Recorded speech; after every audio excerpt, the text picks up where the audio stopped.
Might be a really boring video because I'm just going to do a talking head video. I'm not going to share my screen, but when I do these videos, people like them. You tell me in the comments, so I hope this will be useful. I'm wrapping up finishing our outbound in 2024 kind of year in review doc. And the one of the final things I wanted to comment on is some of the things that I see for the future of cold email. And so I'm just going to make a video about some of the things that maybe I'll put out there and predict, and we'll see how it goes. And maybe I'll be wrong. Maybe I'll be right about a couple of things, and we'll see. So uh, one, I think you'll see in the doc, I think of cold email up until a positive response is all about email deliverability, list building, and then copywriting. And so in those realms for email deliverability, I think Google and Outlook are going to keep cracking down on cold email. I think it'll be a little bit of a race to the bottom. And I think that we might have to start thinking about cold email sending softwares that truly mimic human behavior and don't send through an OAuth connection. They open up a browser window and then they pretend to be a human, and then they literally pretend to be a human, mimicking mouse movements and then typing in messages into the Gmail UI and then clicking send on that. So that's I think one day we'll have to get there, but I think that will be the bottom of the race, quite possibly, just because spam filters can only get tight enough so that they don't affect regular users. And at some point, you're going to start affecting regular users so much, and then spam filters are going to have to get lifted and be not as tight.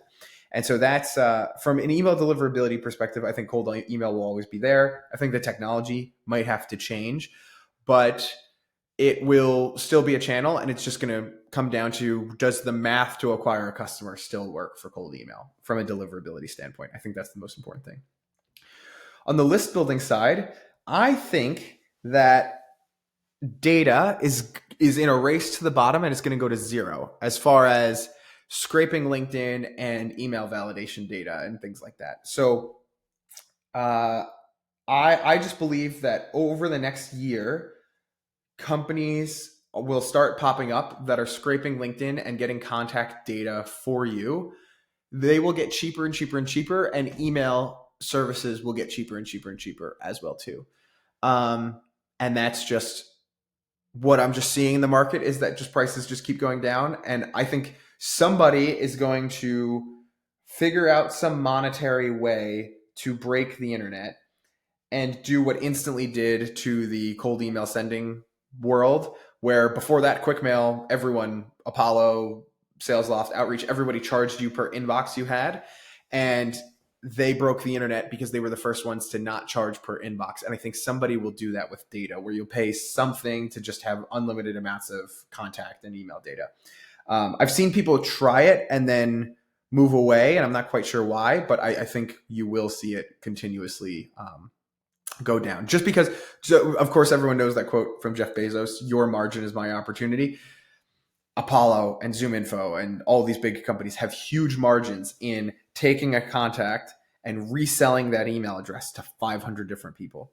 Somebody is going to figure out that there's some other math that could be done with that list. Possibly services could be tied onto the end of it, where the math is instead, okay, we know that our hard costs is $150,000 to continuously scrape LinkedIn and get email addresses for everybody. How can we give people access, or even build a service where the list is free, but you have to pay for the email deliverability setup and the copywriting and the monitoring and all of those other things? So that's another thing that I'm thinking about.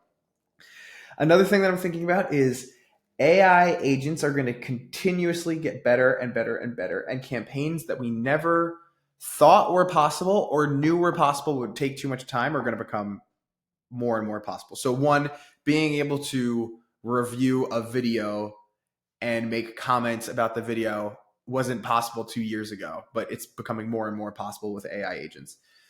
Another thing is one kind of campaign that I would love to run, but it always takes so much coordination and so much data, is running some kind of competitor audit campaign. And I think the reason why this is so difficult is now not only do you have to be able to pull in the data about the company you're targeting, you have to pull in data about their competitors as well too. That requires a ton of orchestration, a ton of data, a ton of AI agent research to make sure you're talking about the right competitors.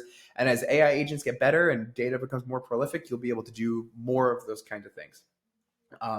And then campaigns where the only way you'd be able to find something out was with a human reading text or with a human visually looking at a website. As those prices go down, are just going to become more and more prolific. And so when you're thinking about the future of outbound, I think every campaign, well, not every campaign, but a lot of campaigns are going to start doing more sophisticated things around noticing things on the website and that kind of content. And then you'll also see, a lot more emails going out with AI generated messaging. I don't know why people are so against AI generated messaging, and they're saying they can read it from a mile away and things like that. As it keeps getting better, you won't be able to. I have plenty of positive responses of people who don't see it coming and they have no clue what we're talking about. And I could show you people right now who send us emails every day and they say, wow, thank you so much for being the first person to personalize this email and actually write something to me. It's like we didn't personalize it. So that'll just keep on happening. And I think this next year we'll also see the rise in the more automation and software that people like me are able to build. So I can't code at all, but I feel like I've got a grasp around no code tools and things like that. That's going to increase to the point where I think now, instead of doing lead magnets in a way where you say, hey, this is something that we can do for you for free, would you want to talk? And then doing it for free at that point, I think that we will start doing it for free for them and then sending them an email. And so we're even considering this right now as well too. I've built a way that we can launch a campaign just from a website input. It pulls the contact data from Apollo. It creates 3 versions of the messaging, and then it pushes all of it to SmartLead, and we could just launch a campaign for people for free. There is totally a world where we would be able to just upload a list of 100 websites, launch campaigns for all of them, and then email the people and say, the people that we get leads for, email them and say, hey, I got you a lead. We've never spoken before, but here's how I got you a lead. Would you want to talk about how we could do this for you more often? And if that's possible with me, who doesn't know how to code, and the only thing stopping me from doing that right now, to be completely honest, is I can't do 100 at a time. I can do 1 at a time. And that's basically the only thing stopping us right now. And I'm sure if we put more effort into it, we could do bulk uploads as well too. But right now, I can launch a campaign for somebody for absolutely free and test 3 versions of their messaging and pull their contacts and everything completely automatically. And we're going to start doing that more and more in 2025. So if me, a person who's never coded before, could figure those things out, now with Cursor and Bolt and all these other platforms coming out, I think you'll be able to send a lot more lead magnets to people without ever even talking to them, or performing work for people without ever talking to them as well too. When I speak to companies who are doing really scaled outbound campaigns, they still will say that the SDRs are still worth keeping around because they have a higher ROI per email sent than the outbound automation. And when I speak to companies like Ramp about this, there's 2 reasons.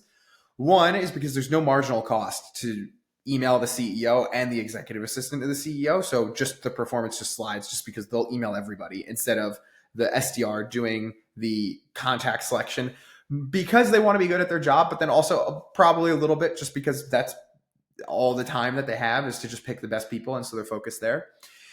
And then there's an element of, I guess then there's 3 reasons, because then there's things that you can't do outside of email. So like cold calling people and creating a real social presence and those kinds of things. And then third is just the account selection, just knowing that, okay, it is time to reach out to this company because of this reason. And, oh, we just closed a company like them. Let me just fire off 50 emails because we have a lookalike and we have something, that it would take the system a little bit of a while to shift. But an SDR would be able to make that decision really quickly.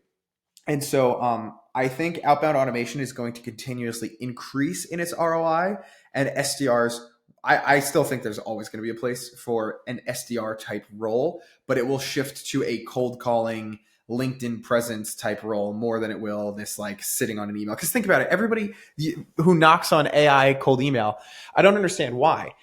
It's when you onboard an SDR, you tell them, hey, when you see a company that looks like this and they have a contact like this, we say this thing. And you set up these rules of the way that you're going to reach out to these people anyway. Why is it not possible that you could just automate those rules with, AI and add some kind of creativity with AI, and automation can automate a lot of those rules as well too. And so definitely a lot more AI is going to be pushed into these SDRs. going back to some of the email deliverability stuff, what we've seen in the last year has been email deliverability changes that have happened on the user side and not on the sender side. And so what I mean by that is every update that I can think of, except for Outlook just not accepting cold emails for a little while there, everything that I could think of,